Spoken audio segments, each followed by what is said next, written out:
All right, hi everybody. Today we're going to be talking about Lewis dot structures. We're going to be talking about VSEPR three-dimensional structures, and we're going to talk about electronegativity. I'm going to split this kind of long presentation up into three separate videos so you can jump around as needed. Right now we're going to talk about Lewis dot structures, so title your notes Lewis dot structures. This is not my very first introduction to you of Lewis dot structures. We're just building on it and making them a little bit more complex.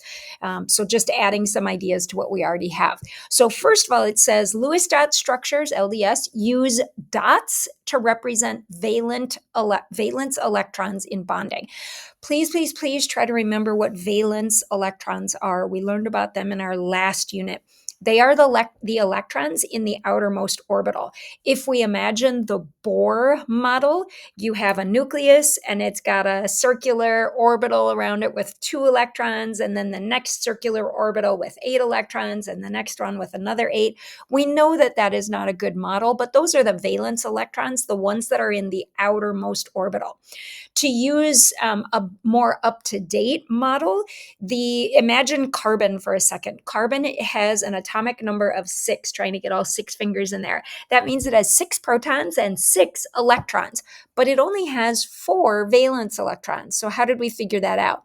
Well, in the Bohr model, the first 2 are in the innermost orbital, and then the next 4 are in the next orbital.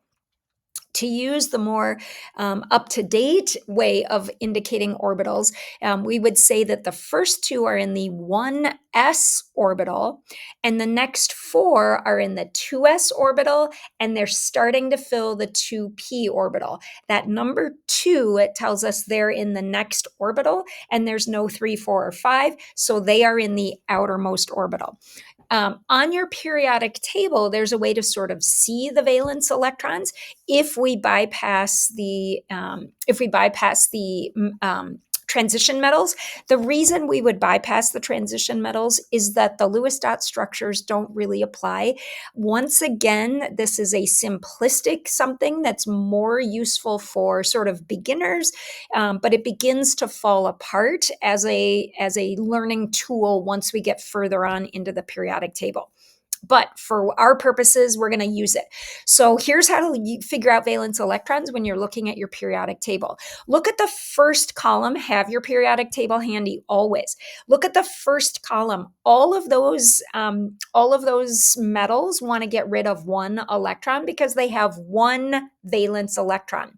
In the second column or group, they all want to get rid of 2 electrons in order to be like a noble gas. That's because they have 2 valence electrons. Now bypass all the transition metals and go over to the column with boron and aluminum.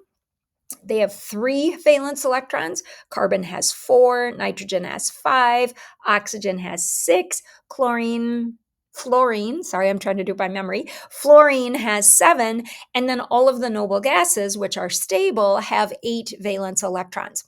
Anyone who's in the same group, going down, remember, has the same number of valence electrons. So if you know the number of valence electrons going across, then you also know the number of valence electrons going down. All right, and for the Lewis dot structures, we always want 8 electrons around the name of the element, the form or the symbol for the element, like Li for lithium.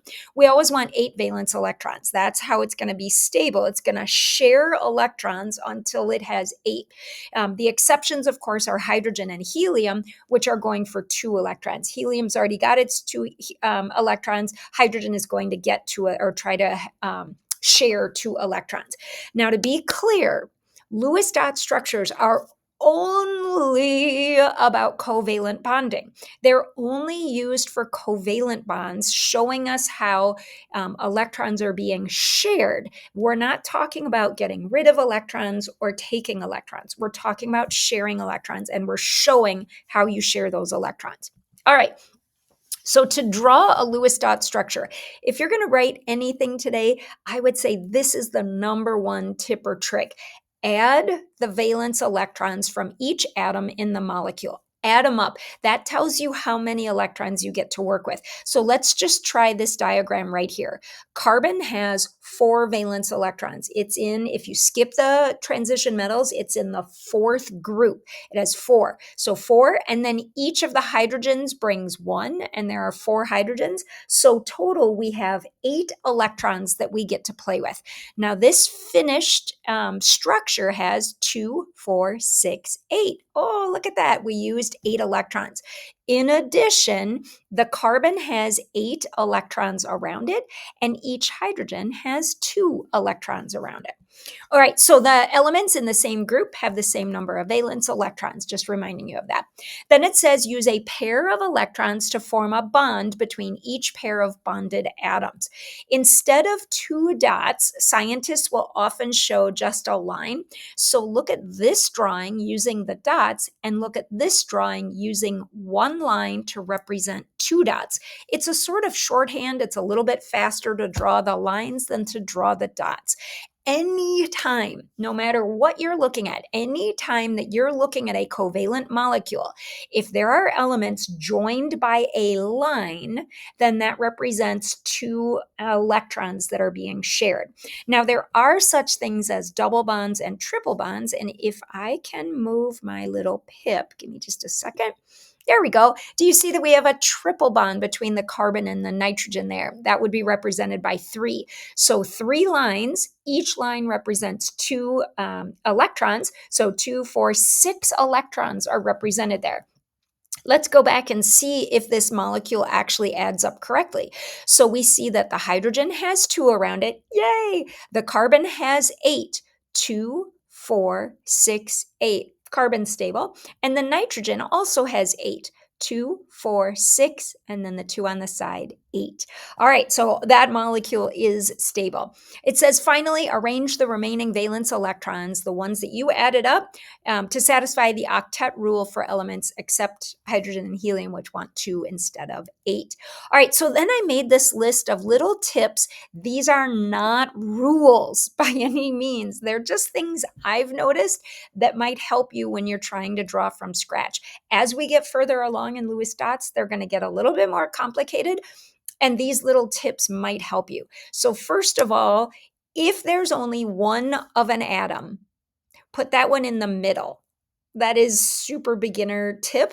But for example, we had this molecule CH4, and a beginner doesn't know where to put anything. Put the C in the middle and then arrange the H's around it. So if there's only one of an atom and there's multiples of something else, put the 1 in the middle. That'll just, if it doesn't work, then try something else, but you've got a starting place. Second tip, hydrogen atoms, this isn't just a tip, this is a hard fact.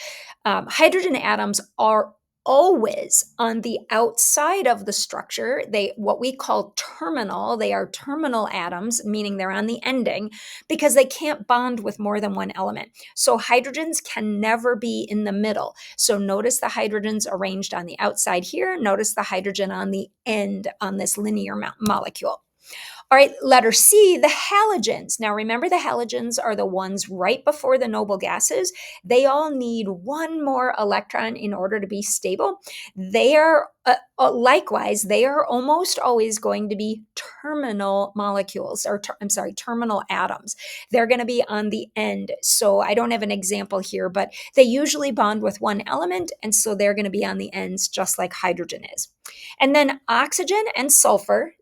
Oxygen is up here, sulfur's right below it. They like to make double bonds. So oftentimes you'll see oxygen having 2 bonds, and sulfur likewise will have 2 bonds. And then nitrogen will often have a lone pair of electrons. So notice the nitrogen right here. It's got those 2 little dots. As you're playing with electrons and trying to figure out the sculpture and how to put it together, truthfully, I have to play with it. I have to do it numerous times before I get it figured out. But those little tips and tricks might be helpful. All right, so these are some examples. What I'm going to suggest is that you pause the video and try to draw them. I'm just going to pull up the actual correct drawings, and then we'll talk about why they're the correct drawings. So this is how I would solve it with my students in class. So the first thing that we need to do is add up the number of electrons. So each hydrogen has one valence electron, and then each oxygen has six. So for the water molecule, we have 8 electrons that we get to work with. So now I'm going to put the one that there's only one of, oxygen, I'm going to put it in the middle. I'm going to put hydrogens on the ends because H can't ever be in the middle. Hydrogen can never be in the middle. And then I'm going to distribute the remaining electrons around. So now I've got 2, 4, 6, 8. Remember, the lines are representing 2 bonding electrons. They're just shorthand. So the oxygen is stable and each of the hydrogens are stable. All right, and it does say we're not worrying about VSEPR shapes right now. That means that water is actually not a linear molecule. It doesn't look like this. We'll get to that. We'll learn about that. Okay, the next one is NCl3. So nitrogen has 5, and each chlorine has 7. So 7, there are 3 of them, so that's 21 valence electrons, plus the 5 from nitrogen means you have 26. That's a lot of dots. Now, because you're a beginner, let's start with putting nitrogen in the middle and arrange the chlorines around it. The other tip we said was that nitrogen often has 2 lone pairs with it. So now start arranging the dots so that nitrogen has 8 and each chlorine has 8. If you pause the video, that's great. Here's what you should end up with for the Lewis dot structure. And again, that's not its three-dimensional structure.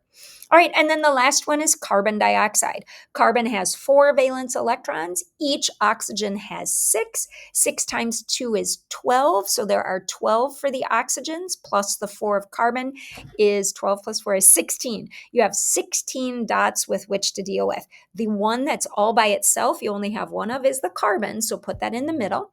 Remember also that the oxygens like double bonds. They don't always have double bonds, but they like double bonds. So try putting some double bonds there and then see what you can distribute for those 16 electrons. So this is what you should end up with. And this is a linear molecule. It is the correct shape actually right here.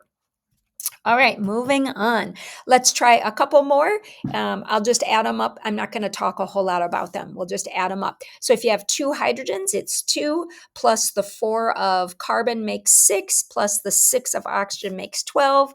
So you would have 12 to distribute around. Remember that oxygen often has a double bond, and that should help you. And if you look, everybody has 8 electrons around them except for the hydrogens.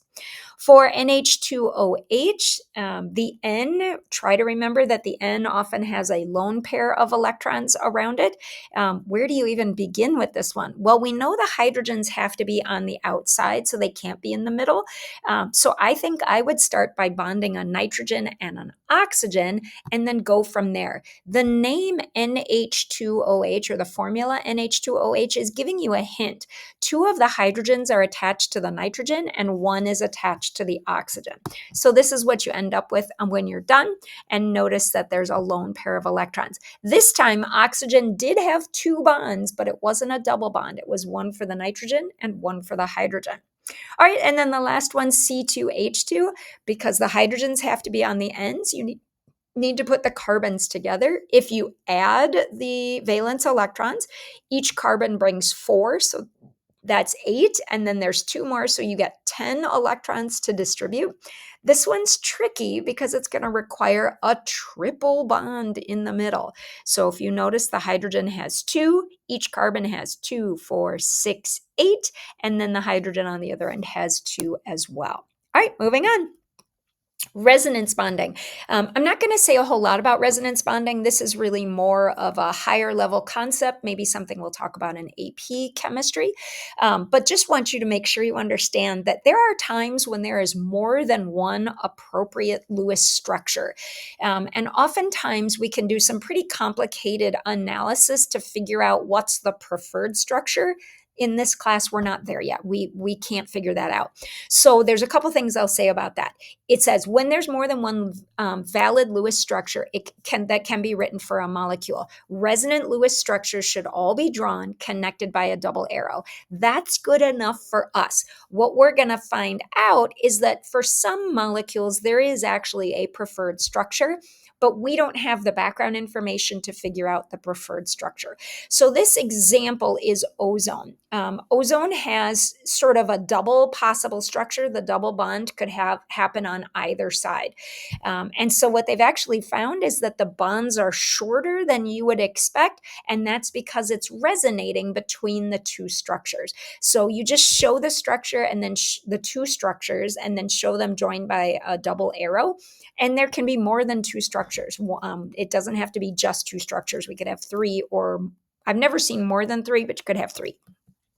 All right, polyatomic ions present a totally different idea.